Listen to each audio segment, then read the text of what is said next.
ఆంధ్రప్రదేశ్ ముఖ్యమంత్రి జగన్మోహన్ రెడ్డి నిన్న మొన్నటి వరకు క్లాస్ వారిని నమ్ముకున్నప్పటికీ అది జగన్మోహన్ రెడ్డికి అంతగా వర్కౌట్ కాలేదని ఇప్పుడు ఆయన కల్చర్ వారిని నమ్ముకున్నారు అంటూ కొన్ని వార్తలు ఇప్పుడు సోషల్ మీడియా వేదికగా చక్కర్లు కొడుతున్నటువంటి నేపథ్యంలో ఈ అంశానికి సంబంధించి మనతో మాట్లాడేందుకు ప్రముఖ రాజకీయ విశ్లేషకులు ప్రముఖ సీనియర్ జర్నలిస్ట్ సిఎస్ రావు గారు మనతో ఉన్నారు. సార్తో మాట్లాడదాం.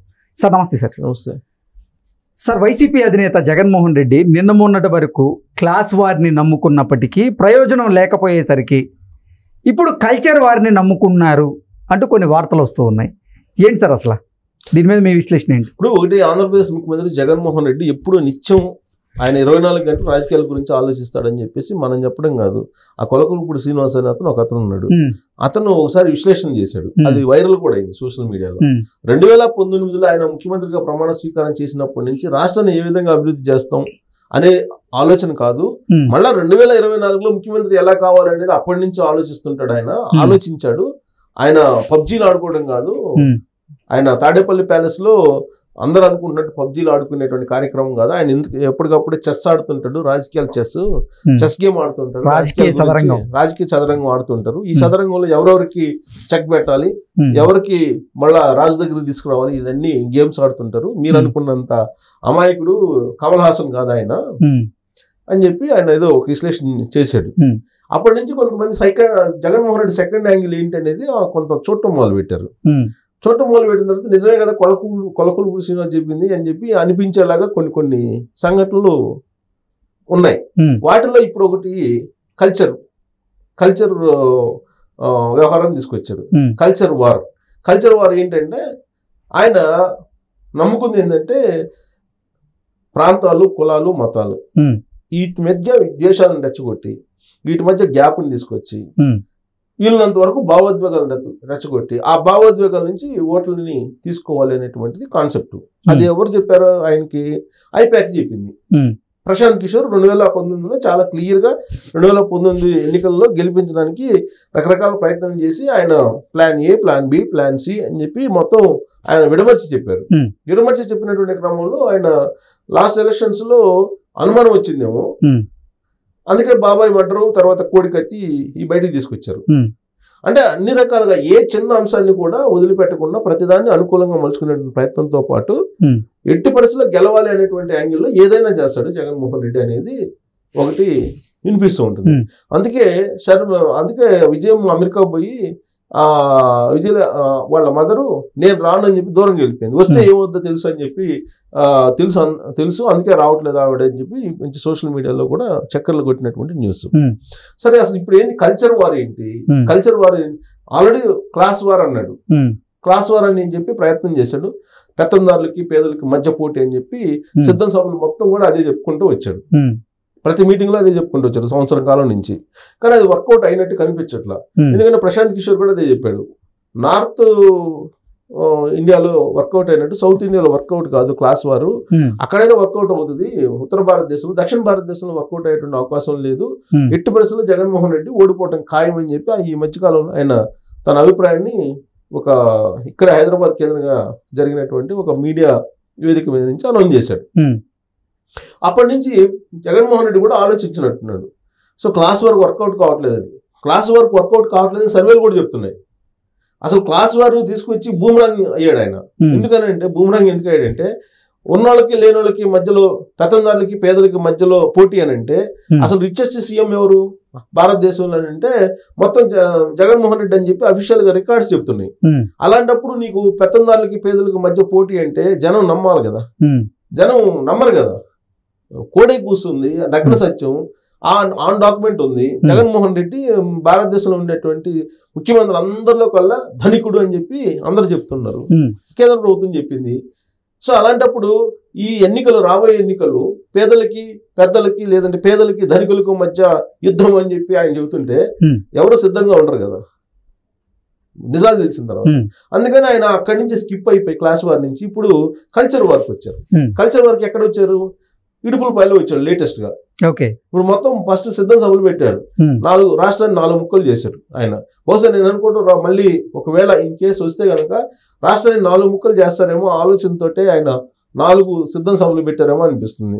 ఎక్కడెక్కడ సిద్ధం సభలు పెట్టారు? ఉత్తరాంధ్ర, ఉత్తర కోస్తా, దక్షిణ కోస్తా, రాయలసీమ ఇలా 4 భాగాలుగా చేసి ఆయన సిద్ధం సభలు పెట్టారు.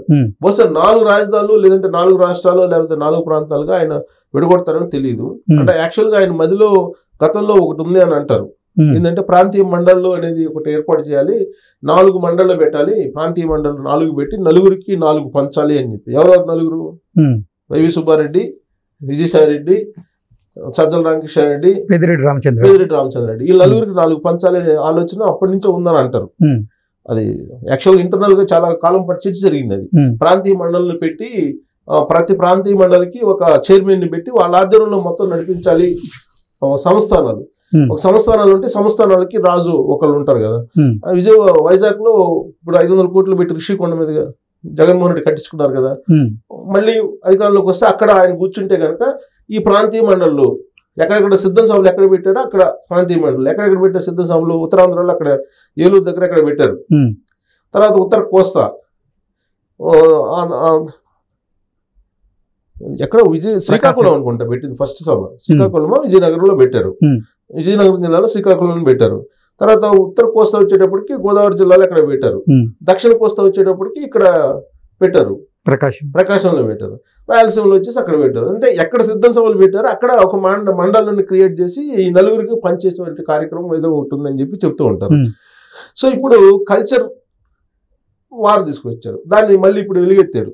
ఎందుకంటే మేమంతా సిద్ధం కూడా ముగిసింది కదా, సిద్ధం అయిపోయింది, మేమంతా సిద్ధం కూడా ముగిసిన తర్వాత ఇప్పుడు ఆయన కల్చర్ వార్ని మొదలు పెట్టారు. ఎందుకు ఈ కల్చర్ వార్ని ఇప్పటి నుంచి తీసుకెళ్తారు. ఇక ఇప్పుడు హెలికాప్టర్ యాత్ర స్టార్ట్ అవుతుంది రేపేళ్ళ నుంచో. అంటే ఇప్పుడు 25 నామినేషన్ వేశారు. ఇవాళ నామినేషన్ వేయడానికి ఇడుపులపై వెళ్ళారు అక్కడ కడప జిల్లాకి. 26వ తారీఖు మేనిఫెస్టో విడుదల చేయబోతున్నారు. 26వ తారీఖు మేనిఫెస్టో విడుదల చేసిన తర్వాత హెలికాప్టర్ యాత్ర చేయబోతున్నారు. హెలికాప్టర్ యాత్రలో చెప్పేది ఏంటంటే కల్చర్ వార్. ఏంటి కల్చర్ వార్ అని అంటే ఇప్పుడు ఆయనకి రాష్ట్రంలో ఉండేటువంటి అన్ని జిల్లాల కంటే కూడా రాయలసీమ జిల్లాలు ఇంపార్టెంట్. అక్కడ కనుక రాకపోతే మొత్తం అసలు దుకాణం బంద్ అవుతుంది. అందుకని ఆ కల్చర్ని ఆ కల్చర్ దాన్ని అక్కడ ఉండేటువంటి వాళ్ళ భావోద్వేగాలు రెచ్చగొట్టే ప్రయత్నం చేస్తున్నారు. సరే ఉత్తరాంధ్రలో ఆయన అక్కడ ఏం చేస్తారు అనేది ఆల్రెడీ రాజధాని అదని ఆయన ప్రయోగాలు చేస్తున్నారు. ఇప్పుడు కొత్తగా ఏం చెప్తున్నారు, అసలు విపక్షాలు రాయలసీమ గురించి తక్కువగా మాట్లాడుతున్నారు. అదేమంటే పులివెందుల కల్చరు, రాష్ట్రానికి మొత్తానికి పులివెందుల కల్చర్ తీసుకొస్తారని చెప్పి చెబుతున్నారు. అలాగే కడప కల్చర్ తీసుకొస్తానని చెప్తున్నారు, రాయలసీమ కల్చర్ తీసుకొస్తానని చెప్తున్నారు. రాష్ట్రం మొత్తానికి ఈ విపక్షాలని తరిమి కొట్టాలి అంటే మీరు పులివెందుల కల్చర్ని, కడప కల్చర్ని, రాయలసీమ కల్చర్ని మీరు కించపరుస్తారా అనేటువంటి యాంగిల్ ఇప్పుడు ఫోకస్ చేస్తున్నారు. ఇవాళ స్టార్ట్ చేశారు అది, ఈ డైలాగులు ఇవాళ స్టార్ట్ చేశారు. అంటే ఇప్పుడు ధనికులు పేదల మధ్య యుద్ధం అనేది అయిపోయింది. ఇప్పుడు మళ్ళా ఈ కల్చర్ తీసుకొస్తున్నాడు, దీన్ని మొత్తం రాష్ట్రం మొత్తం తీసుకెళ్తాడు. ఇప్పుడు మొత్తం రాయలసీమలో బలంగా ఉంది ఈ పార్టీ. రాయలసీమలో మొత్తం 56 స్థానాల్లో ఉన్నాయి. దాంట్లో మెజారిటీ వస్తే తప్ప ఆయన అవకాశం లేదు. అక్కడ కనుక పోతే కనుక ఆయనకు అసలు ఛాన్సే లేదు. అక్కడ పోతుందని చెప్పి సర్వేలు చెబుతున్నాయి. ఇంకా అక్కడ పోయినప్పుడు ఉత్తరాంధ్రలో అసలు వచ్చే పరిస్థితి లేదు, కోస్తాల్లో నమ్మే పరిస్థితి లేదు, రాజధాని ఎఫెక్ట్ ఉంది కాబట్టి. ఉన్నది కొద్దిగా గొప్ప రాయలసీమలో అక్కడ వాళ్ళని రెచ్చగొట్టాలి. ఇప్పుడు అక్కడ వాళ్ళని రెచ్చగొడితే ఇంకా గౌరవప్రదమైనటువంటి సీట్లను వస్తాయి అనేది ఆయన ఆలోచన లాగా అనిపిస్తుంది. అందుకే ఇప్పుడు అసలు ఏం పని ఆయన ప్రాంతాలను ఇప్పుడు Pulivendula culture, Kadapa culture, Rayalaseema culture అని చెప్పి ఎవరు అంటున్నారు? ఇప్పుడు చంద్రబాబు నాయుడు రాయలసీమ కదా, జగన్మోహన్ రెడ్డి ఎక్కడే రాయలసీమ. రాయలసీమ అంటే కడపలో పుట్టినోళ్ళు లేదా పులివెందులో పుట్టినోళ్ళు ఒక్కళ్ళే రాయలసీమ. రాయలసీమ అంటే చిత్తూరు అసలు ప్రకాశం జిల్లాలో కూడా రాయలసీమ కింద వస్తుంది. గ్రేటర్ రాయలసీమ కింద వాళ్ళే చెబుతున్నారు కదా, ప్రకాశం జిల్లా వరకు వస్తుంది కదా. ప్రకాశం జిల్లా నెల్లూరు, చిత్తూరు, కడప, కర్నూలు, అనంతపురం ఇవే కదా. మరి ఒక్క కడపలో లేదని పులివెందుల్లో పుట్టిన వాళ్ళే కడప పులివెందుల కల్చరు అని అంటాడు. అంటే కల్చరు అనే దాన్ని లేపి మొత్తాన్ని ఆ ప్రాంతాన్ని మొత్తాన్ని ఆయన క్యాప్చర్ చేసి మిగతా ప్రాంతాల్లో అందరూ కదా మనల్ని కించపరుస్తున్నారు అనేటువంటి యాంగిల్లో ఫోకస్ చేసేదానికి కల్చర్ వార్ని దాన్ని తీసుకొచ్చి ప్రచారం చేసి లబ్ధి పొందాలనుకుంటున్నారు. ఈ లబ్ధి పొందడం ద్వారా ఈ ప్రాంతాల్లో అంటే ప్రకాశం, నెల్లూరు, చిత్తూరు, కడప, కర్నూలు, అనంతపురం ఈ ఏరియాలో ఈ కల్చర్ వార్ని బాగా బలంగా చేసి మిగతా ప్రాంతాల్లో మనల్ని దేశిస్తున్నారని అంటే జగన్మోహన్ రెడ్డి పక్షాన్ని ఉంటారు అనేటువంటిది ఆయన ఆలోచన. అందుకే కల్చర్ వార్ని లేపుతున్నాడు ఆయన. ఇప్పుడు కల్చర్ వార్ గురించి మాట్లాడుతున్నారు. ఇప్పుడు అక్కడ నిజంగా అయితే ఇప్పుడు ప్రకాశంలో పుట్టినోళ్ళు, నెల్లూరులో పుట్టినోళ్ళు, లేదంటే చిత్తూరులో పుట్టినోళ్ళు అందరూ మరి రాయలసీమ కింద వస్తారు కదా. ఒక పులివెందులో పుట్టినోడు ఈయనొక్కడేనా కడప, ఆయన ఒక్కడే రాయలసీమ? జగన్మోహన్ రెడ్డి ఒక్కడే రాయలసీమ కాదు కదా, అందరూ వస్తారు కదా.